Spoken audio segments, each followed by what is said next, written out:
안녕하세요. 어려운 미술을 쉽고 재미나게 풀어드리는 레차트의 대원쌤입니다.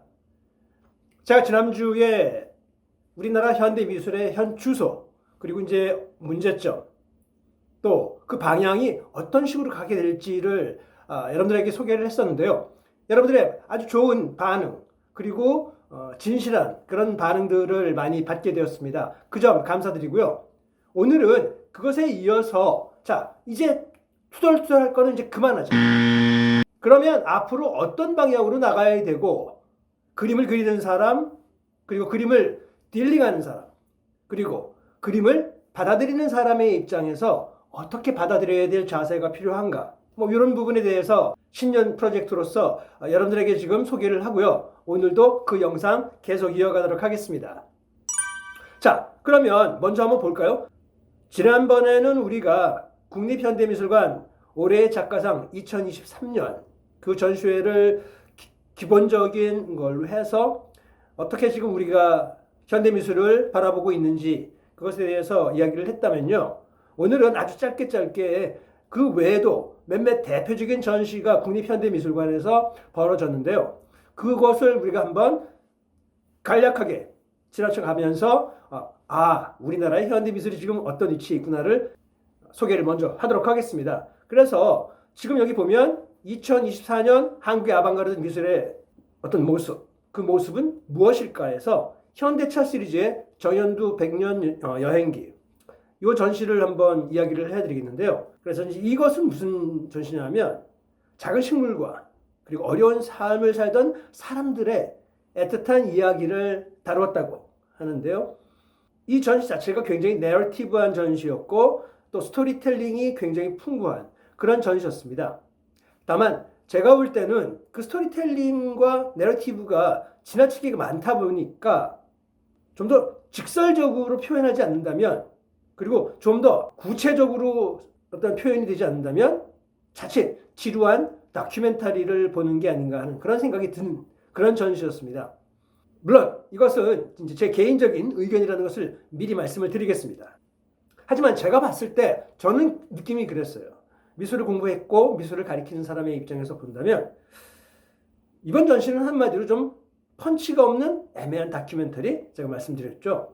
펀치가 없어요. 굉장히 많은 것들이 이렇게 전시가 되어 있습니다만 전시되어 있는 작품들의 어떤 연결성이 다소 미흡했다, 그렇게 말씀을 드릴 수 있을 것 같습니다. 이제 여기를 보시면 지금 이런 작품들이 정연두 작가가 이제 전시를 한 작품이었습니다. 여기에 아주 그 대형 설치 작품들이죠. 이 설치 작품들은 어떤 멕시코에 서식하는 선인장류의 어떤 그런 식물들을 상징화시켜서 나온 거고요. 그 다음에 이제 저 오른쪽 사진을 보시면, 그 다음 사진이죠. 예, 이거죠. 이 사진 같은 경우에 보시면 그 사탕수수 같은 그런 어떤 재질로 표현을 한 건데요. 여기에는 그 다양한 멕시코의 사막을 상징하고 멕시코의 농장을 상징하는 그런 도구들이 있습니다. 그래서 이제 여기에는 칼 같은 것들, 즉 용설란이나 이런 것들을 이렇게 잘라내는 농부들의 도구죠. 그런 도구들을 상징화시켜서 아주 대형 벽에다가 이렇게 설치를 했는데요. 보면 굉장히 멋집니다. 멋진 부분이 보여요. 그래서 어떻게 보면 이것이 좀 더 많은 공이 들어갔구나. 화가 났어요. 그렇죠? 물론 그 앞에 보여드렸던 사진에도 그 설치 미술도 굉장히 많은 공이 들어갔겠지만 사운드의 중요성을 강조하려는 그런 작품들이다 보니까 기술력은 굉장히 많이 들어갔어요. 그런데 그 기술력이 사실 눈에 보이지도 않고요. 사람들이 너무 많이 오고 가다 보니까 그 중요했던 그 사운드가 우리 귀에 잘 들어오지 않았다. 그래서 그런 측면에서는 설치하는 부분에서 다소 실패한 게 아닐까 하는 개인적인 의견입니다. 그 다음에 이제 이 사진을 보시면요. 이 사진 같은 경우에 이렇게 관객들이 편하게 누워서 영상들을 관람을 합니다. 여기에는 일본, 그 다음에 멕시코, 그리고 한국의 전통 음악들, 이런 것들에 대해서 영상들이 나오고 있는데요. 즉, 이 3개 문화가 다 서로 엮여 있고 그 엮여 있음을 통해서 우리나라 민족의 어떤 슬픔, 이민사의 슬픔을 다루고자 했던, 그리고 그 나라의 헤리티지에 대한 그런 것에 대해서 다루려고 했던 것 같은데 사실 그냥 보는 입장에서 설명을 안 보고 그냥 보는 입장이라면 무슨 영상을 내가 보고 있는지 이 스토리는 뭔지가 안 와닿는다. 즉 굉장히 이렇게 던져놓는 것들은 이미지는 많아요. 물론 작가는 여행을 3번이나 하면서 멕시코에 직접 가가지고 인터뷰하고 다 이렇게 했지만 그런 공로가 잘 보이지 않았어요. 참 아쉬운 부분이죠. 작가는 그렇게 노력을 했지만 그 노력은 그 결과물에 의해서는 잘 보여지지 않았다. 아마 방법에 뭐 무슨 어떤 원인이 있지 않을까? 그렇게 생각을 하는 거죠. 그래서 작가라는 사람들은 그것을 표현할 때 어떤 방법으로 표현하면 내가 던지고자 하는 그런 질문, 메시지 이런 것들이 잘 나타날까? 요즘은 특히나 그 언어 중에 보면 작가가 이러이러한 문제에 대한 것을 제기했다. 질문을 던졌다. 특히 국립현대미술관 이번에 전시회에서도 그런 이야기들로 그런 용어를 많이 썼는데 작가가 질문을 던지는 것이 작가의 역할이다. 과연 그럴까요? 그것에 대한 작가로서의 어떤 문제가 있다면 그 문제를 제기하는 것만이 중요한 게 아니라 그 문제를 어떻게 바라보고 있고 그것을 어떤 부분에서 해결한 무엇일까? 이런 부분을 던지는 것도 또 하나의 방법이 아닐까 하는 생각이 들어요. 그래서 질문만 던진다고 해서 그러면 그 질문이 정확하게 던져져야 관람객이 보고 이건 이렇게 본다. 이거는 이렇게 해결해야 되는 거 아닌가라는 각각의 해법 이런 것들이 나오지 않을까. 그것이 미술이 하는 역할이 아닐까. 성공적인 커뮤니케이션을 하는 미술이 아닐까. 저는 그렇게 생각합니다. 그 다음에 이제 마지막 이 사진을 보시면 이분들은 이제 멕시코에 한국 이민 뭐 3세대, 4세대, 심지어는 5세대까지 지금 나와 있거든요. 그 사람들의 어떤 아주 일상적인 사진, 그걸 통해 가지고 정체성, 외모적인 정체성부터 문화적인 정체성, 내면적인 고뇌, 그 다음에 다른 점, 공통점 이런 것들을 많이 다루려고 했습니다. 아주 대형 스크린에다가 그런 부분은 재미있었어요. 단 여기서는 고속 촬영을 해가지고 이제 보여줬는데 그 고속 촬영을 하다 보니까 굉장히 천천히 움직입니다. 섬세해요. 근데 왜 그 방법을 썼는지는 사실 저는 잘 모르겠어요.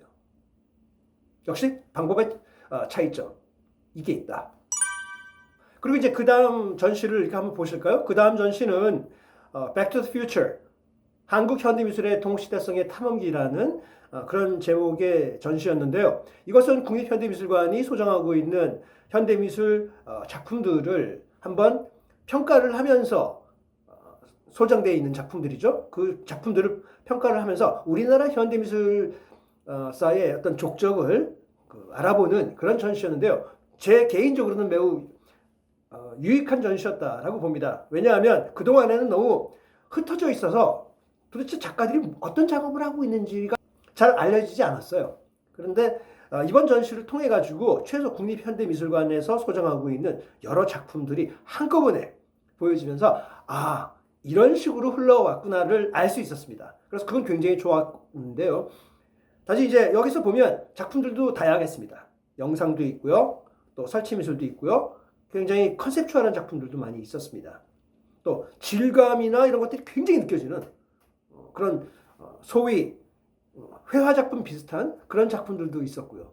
그래서 다양한 작품들이 많이 있었다는 점은 굉장히 높이 살 부분이고 관람객들의 입장에서도 더 흥미로울 수 있습니다. 단순하게 어떤 한 장르가 많이 차지하고 있거나 그렇다면 좀 지루했을 수 있는데요. 이번에는 다양성이 풍부한 그런 전시였다. 그렇게 말씀을 드릴 수 있습니다. 그 다음에 이제 아쉬운 부분이 뭐냐면 어떤 그 작품들을 통해서 강한 공감을 얻거나 또는 관람객들에게 강렬한 어떤 메시지가 전달되는 그런 전시라기보다는 메시지가 부족한 좀 서정적인 표현이 많았다라는 게 제가 본 느낌이었습니다. 사실 첫 번째 이 작품을 보시면요. 지나가면서는 이건 그냥 미술관의 어떤 장식품 정도, 인테리어 장식품이 아닌가라는 착각을 느낄 수 있었는데요. 사실 이걸 조금 더 부각을 시켜줘서 조명이나 이런 부분에서 부각을 시켜줬다면 더 좋지 않았을까라는 생각이 듭니다. 그 다음에 이제 여기 또 이 작품 같은 경우 보면 88 올림픽을 어떤 상징하는 것 같은 영상이 작품이었는데요. 전 이거 보면서 맨 처음에 뭘 느꼈냐면 백남준 작품이네? 라는 착각을 느꼈는데요. 아닙니다. 그래서 이게 따라하는 작품들이 많구나. 뭔가 자기만의 어떤 새로운 방법을, 아주 혁신적인 방법을 나타내지는 못하고 이미 있었던 거, 방법조차도 이미 해봤던 그런 작품, 심지어는 다른 작가를 연상하게 하는 그런 작품들이 좀 아직 많았다. 그 부분은 좀 아쉽다라고 생각됩니다. 이제 저는 사실 이 작품이 굉장히 마음에 들었는데요. 뭔가 좀 새로운 회화인 것 같기도 하고 조소인 것 같기도 하고요. 그렇죠? 그래서 이런 부분이 또 전통적인 어떤 그런 재료를 가지고도 충분히 가능하다라는 거죠. 이 작품은 이게 뭐지? 막대기 4개가 이렇게 가지고 이제 뭔가 상자 비슷하게, 뭔가 이렇게 건축물 비슷하게 공간을 만들어 놓긴 했는데 이것도 도대체 뭘 이야기하는지가 굉장히 좀 시각적으로, 최소 시각적으로 불충분한 그런 작품이었다라는 생각이 사실 좀 들었습니다. 그 다음에 이제 그 프로젝트 해시태그라는 프로젝트가 있었는데 이거는 이제 매년 작가들을 교체해 가면서 이루어지고 있는 그런 전시더라고요.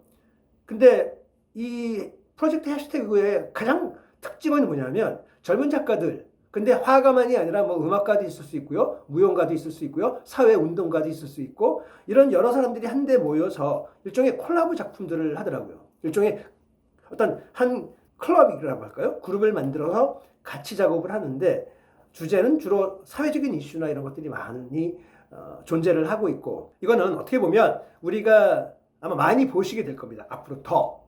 즉 콜라보 작품. 혼자서 하는 게 아니라 여러 작가들이 또는 여러 분야에 있는 전문가들이 모여서 어떤 한 시각, 청각, 촉각 또는 체험 이런 것을 이용한 공동 프로젝트가 앞으로 젊은 층을 통해서 많이 이어질 것 같습니다. 근데 이게 조금 더 아직은 제가 볼 때는 비주얼 임팩트. 우린 아직도 미술을 하고 있거든요. 그러면 시각적으로 뭔가가 딱 왔으면 좋겠어요. 아니면 좀 더 강한 메시지가 이렇게 전달될 수 있는? 근데 그런 부분은 아직 좀 부족하다. 뭐 요거 좀 갖다 놓고 저거 좀 갖다 놓고 뭔가 실험적으로 하려고 하기는 하는데 그게 조금 와닿지 않는다. 물론 제가 좀 명확한 답을 주로 찾으려고 하는 그런 취향이다 보니까 그런 것 같아요. 이거는 아마 전적으로 제 개인적인 취향입니다. 여러분들은 어떻게 생각하실지 모르겠어요. 자, 그래서 이런 작품들이거든요. 지금 보시면 이렇게 프로젝터로 뭔가 그림을 그려놨는데 이것은 뭘 얘기하는지 잘 모르겠어요. 또 여기 커튼 쳐놓은 것도 있고요. 그 다음에 모니터 상으로 무엇을 만들려는 과정이나 이런 기록을 담아놓은. 그러니까 이것도 사실 어떻게 보면 미술, 특히 현대 미술에서 이런 미술들이 사실 벌어집니다. 그러니까 어떻게 보면 미래에 또는 디지털화된 좀 더 발전화된 플럭서스? 뭐 이런 거 아닐까? 플럭서스 운동 같은 그런 느낌, 과정 그 자체, 프로세스 자체, 그 행위 자체를 중요시하는 그런 것 같기도 좀 했어요. 자, 그렇다면 제가 이번에 이제 좀 더 구체적으로 말씀드리고자 하는 것은 상업적인 미술도 존재를 하고 있다. 아까 말씀드린 것은 좀 더 아방가르드한 전위적인 그런 미술이 어떻게 가고 있다. 현 위치를 말씀드리고 앞으로 어떻게 가고 있는지를 말씀드렸다면 지금 잠시 이제 말씀드리고자 하는 것은 그 반대로 팔리는 그림, 또 특히 젊은 작가들이 요즘 어떤 트렌드로 작업을 하고 있는지에 대해서 보여드린다면 우리나라는 지금 현재 이 쌍두마차들이 어떻게 진행되고 있는지를 알 수 있습니다. 요거는 이제 작년 여름에 전시를 했었던 건데요. 기킬랜드라는 것입니다. 즉 이상한 나라의 괴짜들전이라고 해서 K현대미술관에서 전시를 했는데요. 굉장히 많은 작품들이 이번에 전시를 했었습니다. 그리고 작가도 거의 100여 명에 가깝다라고 했는데 뭐 그런 분들의 작품들을 보면 아주 극명하게 우리나라에 팔려나가는 어떤 상업적인 미술이라고 하기에는 조금 그렇지만 좀 인기 있고 핫한 젊은 신진 작가들의 작품들을 볼 수가 있었고 그들이 어떤 작품들을 하고 있는지 무슨 생각을 하고 어떻게 표현하는지가 아주 극명하게 나왔었습니다. 대표적으로 지금 이 작품 같은 경우에 보시죠. 이것은 뭐 잘 아시겠지만 상징적인 것이 꽤 직설적이에요. 루비통, 그쵸? 그리고 빈센트 반 고흐, 폴 고갱이 이렇게 나옵니다. 막 금목걸이도 하고 있고요. 이 두 자화상이 이 루비통과는 과연 무슨 관계를 가졌을까? 아마 아무런 관계가 없겠죠. 근데 작가는 어떤 이 작가들이 굉장히 뭐라 그럴까요? 사회적으로도 그렇고 가난했고 또는 힘들었던 그런 사람들을 살거나 했던 그런 작가들과 대비돼서 루비통이라든지 코카콜라 여기 스탬프도 찍혀 있죠. 이제 이런 것들은 뭐냐면 또 롤렉스 시계의 엠블렘, 그 다음에 포르쉐, 이게 다 뭘 얘기를 하는 걸까요? 결국은 지금 현대사회, 우리가 살고 있는 이 현대사회에서의 럭셔리, 자기를 과시하는 이런 브랜드들을 표현하면서 이 두 삶이 굉장히 극명하게 다른 그런 것을 비치면서 우리 현대사회를 꼬집는 게 아닐까? 뭐 그렇게 생각됩니다. 그리고 작가들은 이렇게 뭔가 일반 대중들에게 잘 알려져 있는 작가들을 등장시킴으로 인해서 동질화를 시키고 이것에 대한 흥미를 많이 느낄 수 있게, 애정을 느낄 수 있게 하는 그런 전략은 아니었을까 하는 생각이 듭니다. 지금 이 작품을 보면 딱 처음에 이건 에건 실레의 작품 아닐까? 라는 생각을 좀 받았었습니다. 에건 실레. 왜 에건 실레 작품이 여기에 있을까라고 생각했는데 그건 아니고 에건 실레의 작품에서 아주 강한 영감을 얻은 그런 젊은 작가가 그려낸 그런 작품들인 것 같습니다. 어떤 표현하는 거나 이런 걸 보면 저는 개인적으로는 그냥 참 좋았어요. 단지 이것이 어떤 작가의 어떤 강한 영향을 받은 게 아직 그게 남아있구나. 왜 어떤 작가가 한국 작가인데 에건 실레를 그냥 곧바로 눈에 이렇게 딱 들어오게 하지? 라는 그런 아쉬운 부분은 있지만 이제 점점 더 이 작가는 다른 어떤 스타일로 넘어가겠죠. 그런 부분에서 근데 이런 작품이 사실 많았어요. 그런 부분에서 보여드린 거고요. 이 작품도 마찬가지입니다. 근데 진짜 저는 이 작품은 조금 동의하기가 어려워요. 왜냐하면 이미 잘 나와 있는 어떤 그런 유명한 명작들 이런 것들을 여기 다 총동원을 시켰습니다. 배경 같은 경우에 보면 에드워드 하퍼를 연상하게 하죠. 저 남자하고 함께. 그 다음에 벽에 있는 벽화의 콜라주 형식인 것 같은데 저거는 뭐 게르니카죠. 그래서 그 게르니카가 들어가 있고 피카소에.